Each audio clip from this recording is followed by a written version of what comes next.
Inspiration comes to me in different ways. I think deep down, all my life I've been a creative person, and I always want to make something or draw something or write something, and if I don't, for instance, if I go on a holiday for a couple of weeks, after a few days away from the sketchbook, I need to do something that's creative, and I think that's kind of like quite an important part of me. I think if I didn't do it, I'd explode.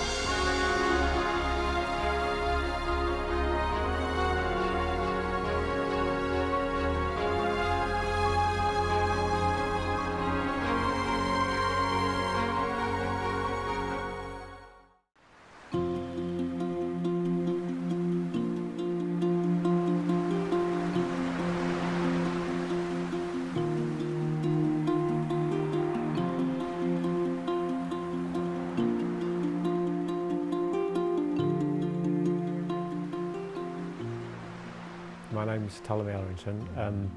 I'm a British artist. I live in Brighton now. I've lived here for 20 years. Before that, I lived in the north of England.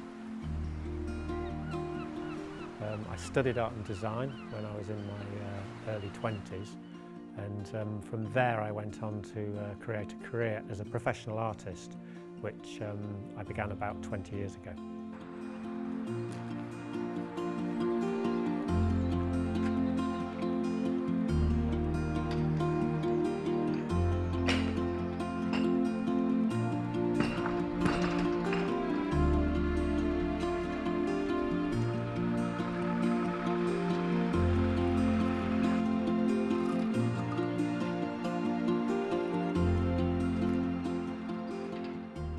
When I was at college, we had a project which was using recycled materials to make sculpture out of, and out of all the things that I did at college, that was the thing that I found the most exciting. So I became a recycled artist as a result of that.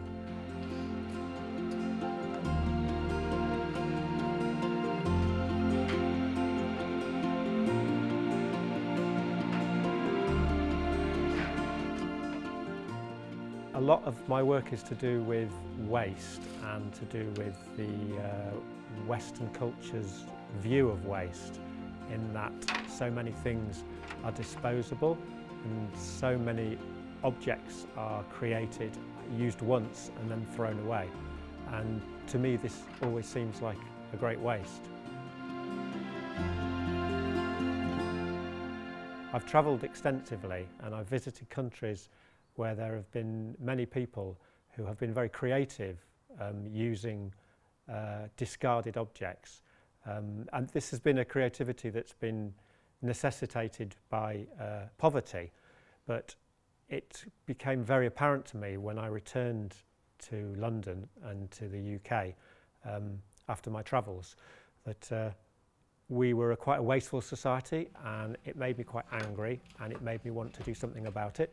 I didn't really quite know what, but over a period of several years I became an artist with recycled materials in order to stimulate debate and to hopefully encourage people to think about the waste that they throw away.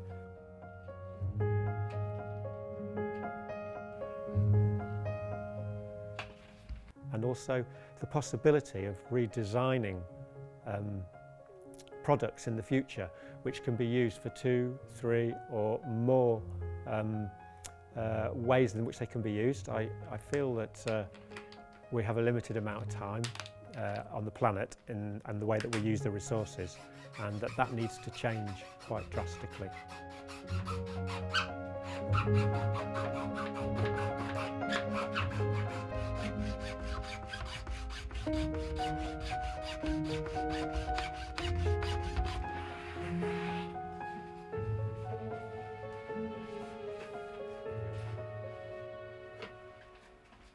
The kind of artistic products I make tend to be animals, birds, fish and other wildlife.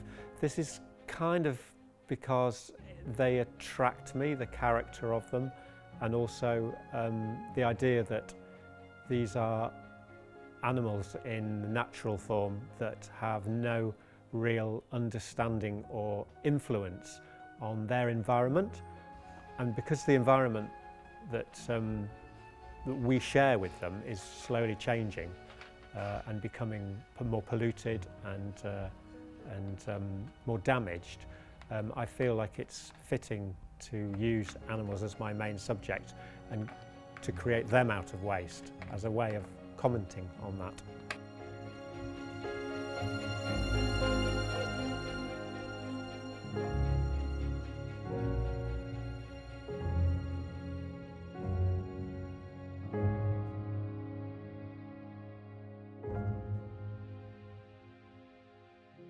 The message that's in my artworks is quite a serious one. It's about recycling, about reusing, and about being considerate to the other creatures that we share our planet with. But it's also about having fun. Obviously I study the subjects before I start making them, and I really love the character that's in so many creatures and so many animals, and that's something that I really try to capture. The humour and the life.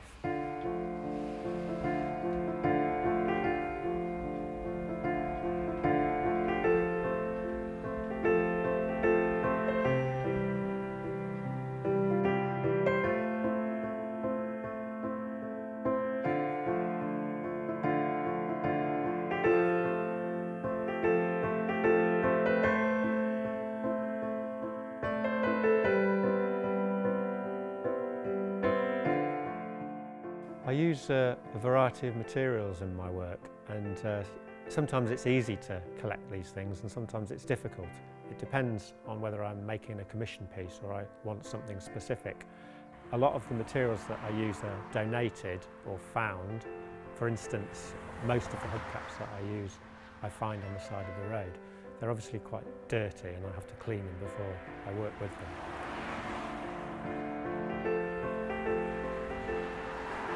But sometimes I need something quite specific, in which case I'll have to source it. There is stuff all over the place I can use, and it seems like it'll never run out.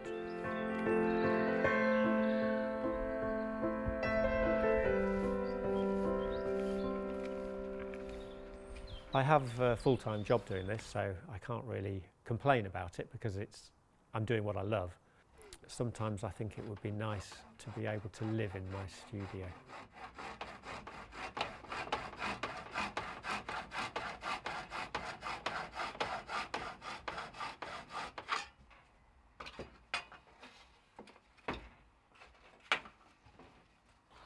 My workshop is it's my haven in a way. It's the place where I go, where I can hunker down and create and lose myself within the processes of creation. And it's kind of the place where I feel safest and happiest when I'm in the creative space.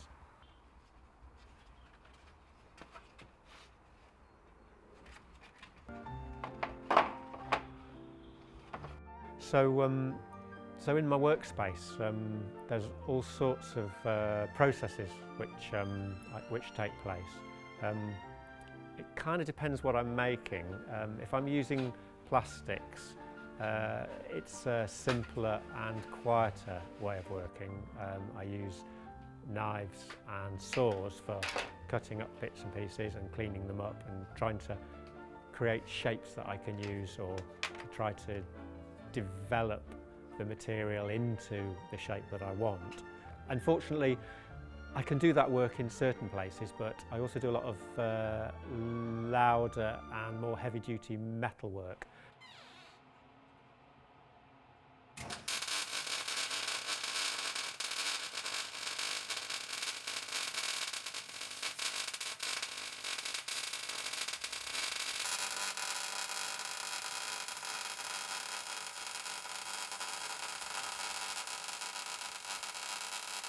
I have two different types of welders, so I do quite a bit of welding with steel, and occasionally I have to wield a large hammer, do a lot of banging. So obviously I can't really do that kind of work in a residential area.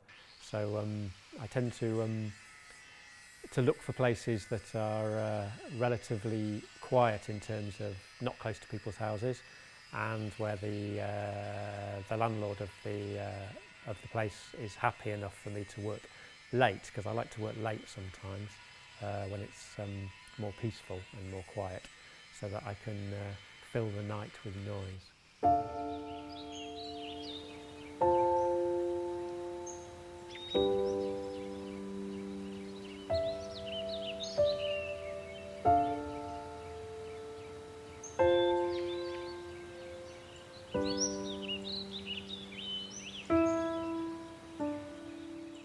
My inspiration comes from nature itself. It comes from music, because I love music and I always listen to music when I work. And also, because of the nature of my work and the materials that I use, I get a lot of inspiration from the shapes that are within the materials. So I can get ideas from finding bits of plastic or discarded metal.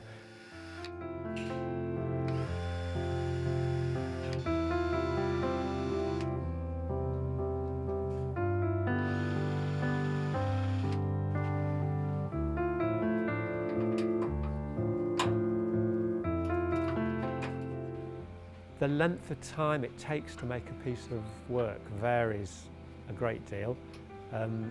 Sometimes I can finish a piece within 2 working days, and sometimes it can take up to 3 months.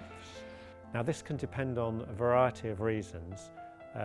Sometimes if I've got my mojo, which means if I'm feeling really creative and everything seems to fall into place a lot easier and I have no interruptions and no distractions, I can produce work quite rapidly.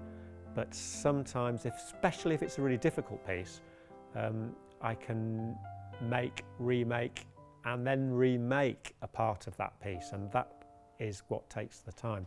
For instance, I made an Arctic wolf a few years ago, and with that it took me 4 attempts to make the head in the way that I wanted to make it, so it ended up taking a lot longer than it would have done.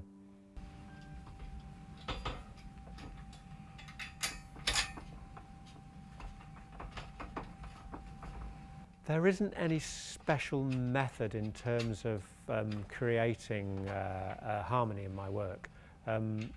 It's more how I feel about it, if it feels right. It's about line, the use of line and following line and form and trying to get those shapes so that they just feel right to me.